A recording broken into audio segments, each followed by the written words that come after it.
நான் கூட இன்ஸ்டால நிறைய ரீல்ஸையோ போஸ்டெல்லாம் பார்த்து தோனி விளையாட வர போற போல இந்த மேட்ச் எப்படிதாச்சும் நீங்க ஜெயிச்சிருக்கடா, கஷ்டப்பட்டு ஜெயிச்சுதாச்சும் பிளே ஆஃப் போயிருங்கடா அப்படின்னு சொல்லி வீடியோ போடலாம்னு நினைச்சேன்.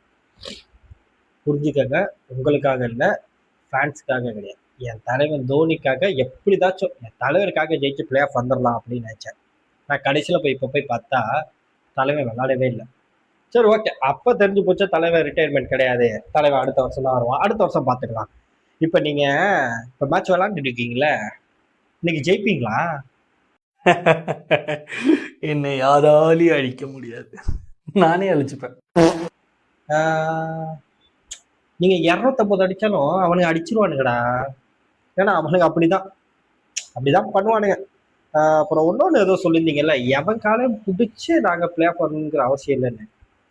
எவன் காலையும் நீங்க பிடிக்க வேணாம். ஆனா இந்த மேட்சுக்கு அப்புறம் நீங்க பிடிப்பீங்க.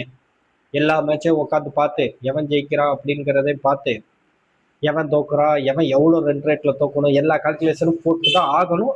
எல்லாருக்காலையும் நீங்க அடுத்து வர மேட்ச் எல்லாம் பிடிச்சிதான் ஆகணும். நான் என்ன சொல்ல வரேன் அப்படின்னா, சுத்தி வளைச்சு இன்னைக்கு மேட்ச் தோக்குறீங்கன்னு சொல்ல வரேன். தோத்துறீங்கடா நீங்க. நான் தலைவனுக்காக மட்டும்தான் ஜெயிக்கணும் அப்படின்னு நினைச்சேன். நீங்க பண்ற அதுக்கெல்லாம் இது தோத்துருவீங்க. டேய், சும்மா இருக்க முடியாதடா.